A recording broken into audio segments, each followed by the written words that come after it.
Bonjour et bienvenue dans ce podcast de l'Institut de santé et sagesse intégrale. L'objectif des podcasts est de vous faire découvrir ou redécouvrir des articles de fond écrits il y a quelques années ou quelques mois et qui peuvent encore résonner dans l'actualité. Je m'appelle Éric Legal, je suis conseiller en naturopathie holistique, coach et enseignant bouddhiste et de méditation.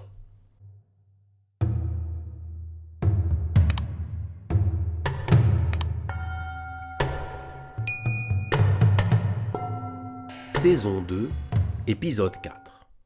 L'inversion accusatoire de l'ordre des médecins. Publié le 29 août 2023. Le 27 juin 2023, le Conseil national de l'ordre des médecins a édité un rapport sur les pratiques de soins dites non conventionnelles et leurs soi-disant dérives. Ce rapport, remis au ministre de la Santé, préconise un certain nombre d'actions d'encadrement de ces pratiques de soins qui constituent davantage une inversion accusatoire qu'une ouverture vers le futur de la médecine intégrative. Tout d'abord, la démarche démontre un total manque d'ouverture du Conseil de l'ordre. Au lieu de provoquer un débat, de générer un dialogue, ce rapport tombe comme un couperet.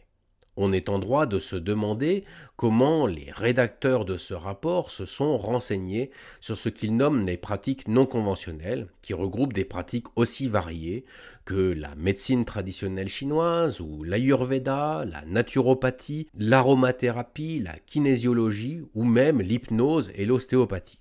Bref, tout ce qui n'est pas validé par la faculté de médecine. L'argument massu contre ces pratiques de soins est que ce n'est pas prouvé par la science.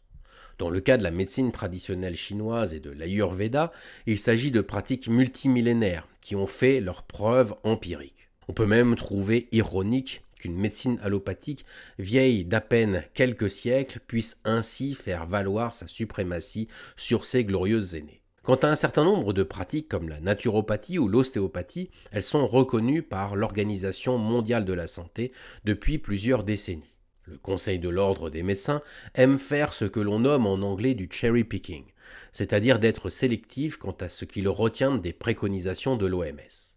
Enfin, certaines pratiques comme l'hypnose thérapeutique sont reconnues par l'université qui considère qu'elle a fait l'épreuve de ses effets bénéfiques.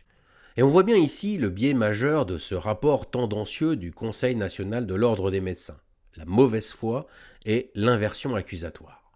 L'inversion accusatoire est une technique utilisée par les personnalités de type perverse pour déstabiliser les personnes qui pourraient dévoiler leur manipulation psychologique, accuser l'autre de ses propres tourments. C'est une pratique de détournement cognitif, aussi appelée en anglais gaslighting, visant à déformer les informations afin de favoriser l'abuseur. Car quelles sont les accusations de ce rapport, autres que l'absence de base scientifique ? Tout d'abord, l'absence de frontières entre bien-être et santé. Le fait pour le Conseil de l'ordre des médecins de combiner des approches de bien-être et de santé serait préjudiciable aux patients qui se retrouveraient dans un état confus. Or, l'OMS définit la bonne santé comme, je cite, un complet état de bien-être physique, mental et social. Le Conseil de l'ordre considérerait-il donc que l'état de santé est un simple état d'absence de maladie, indépendamment du reste des conditions de vie de l'individu ? Le Conseil de l'ordre veut-il juste des corps sans maladie, utiles pour la production capitalistique, peu importe l'équilibre social et psychologique des gens ? La réponse à ces questions est apparue clairement dans la gestion des 2 dernières années de crise sanitaire.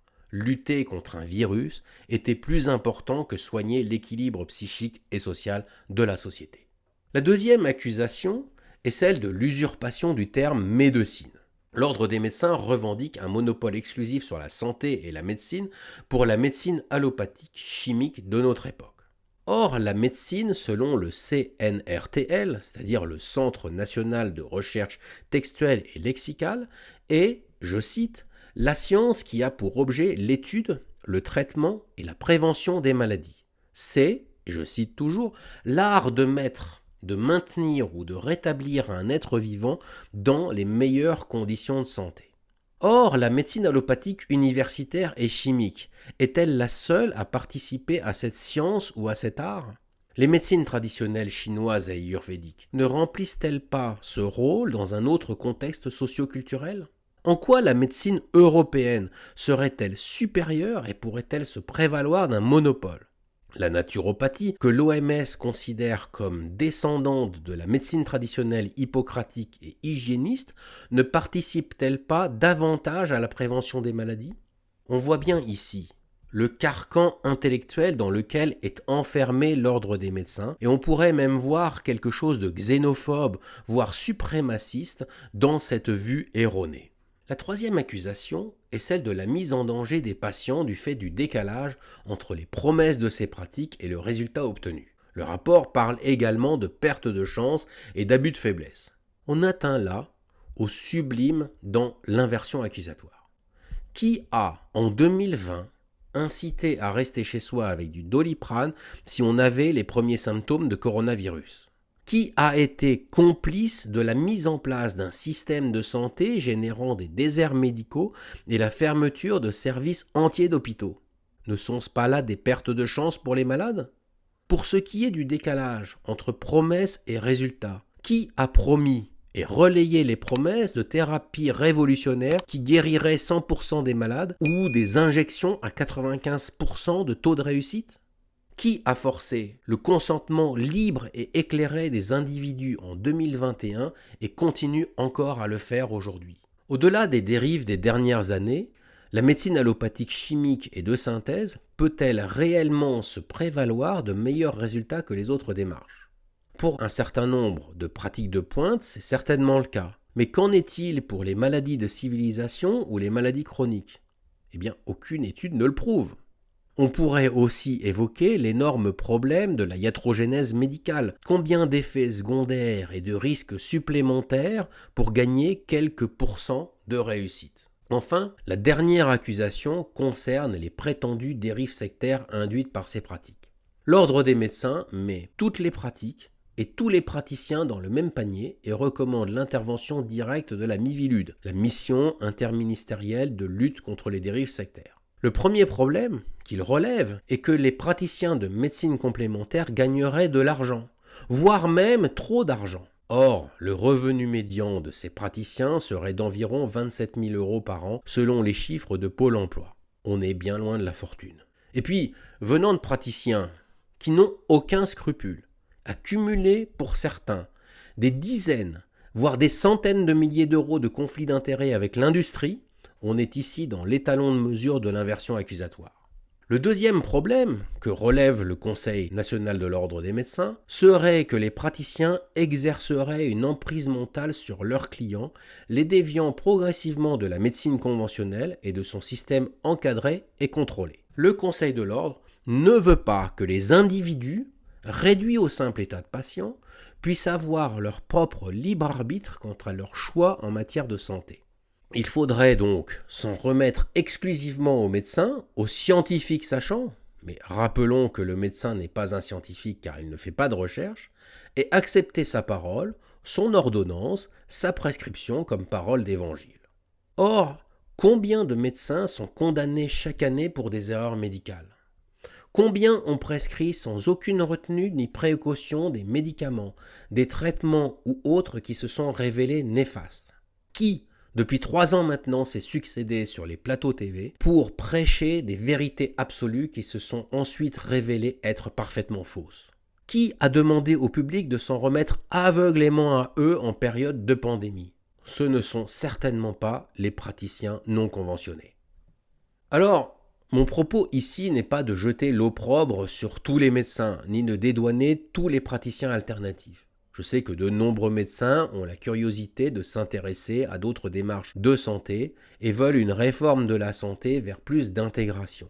Le Conseil de l'ordre ne représente pas les médecins, mais se comporte comme une sorte de corporatisme désuet, dépassé et sûrement corrompu. Je sais aussi que des praticiens alternatifs ont des comportements et des pratiques problématiques, mais ils sont aussi minoritaires qu'ils sont excessifs.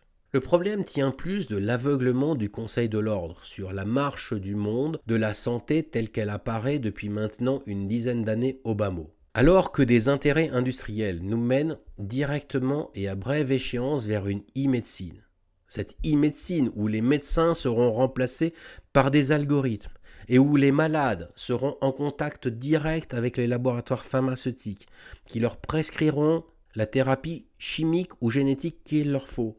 Et ce, grâce à des relevés de data prélevés directement sur ou sous leur peau.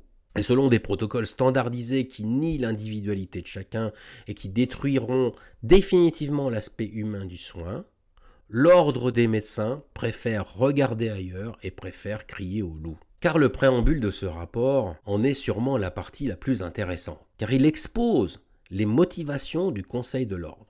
L'ordre des médecins a peur d'être déclassé, dépassé et décrédibilisé, car les Français montrent un intérêt grandissant pour les approches alternatives et complémentaires de santé, c'est-à-dire pour le retour à un rapport humain dans le soin, à l'écoute et une aspiration à un retour à des choses plus simples, plus naturelles et plus respectueuses à la fois de l'humain et de son environnement. Et on voit immédiatement l'effroi devant ce changement de motivation en cours. Mais au lieu de revenir à une médecine humaniste et de vouloir une médecine intégrative où la médecine allopathique et les approches complémentaires s'allient pour la santé de chacun, le Conseil de l'ordre se trompe d'ennemi et ce faisant précipite la médecine conventionnelle vers l'abîme de son dépassement par l'alliance des industries des data, de la pharmacie et demain du transhumanisme.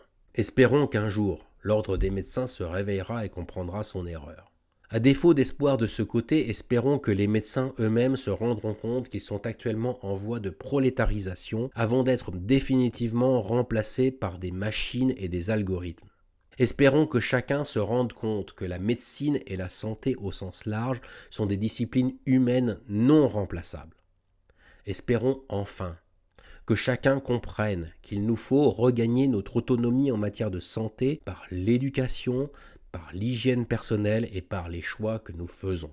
Car dans 2 ou 3 ans, il sera peut-être déjà trop tard.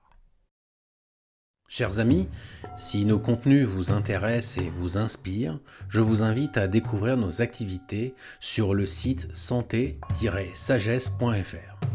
Vous découvrirez nos stages, nos séminaires et conférences. Inscrivez-vous également à notre infolettre mensuelle Santé et Sagesse. Vous pouvez aussi vous abonner à notre chaîne YouTube en activant la cloche pour recevoir des notifications de nos prochaines publications. Enfin, si vous voulez que nous développions davantage de contenus de ce type, vous pouvez nous soutenir financièrement grâce à notre page Tipeee. Tous les liens sont dans la description. Merci de votre intérêt et à bientôt.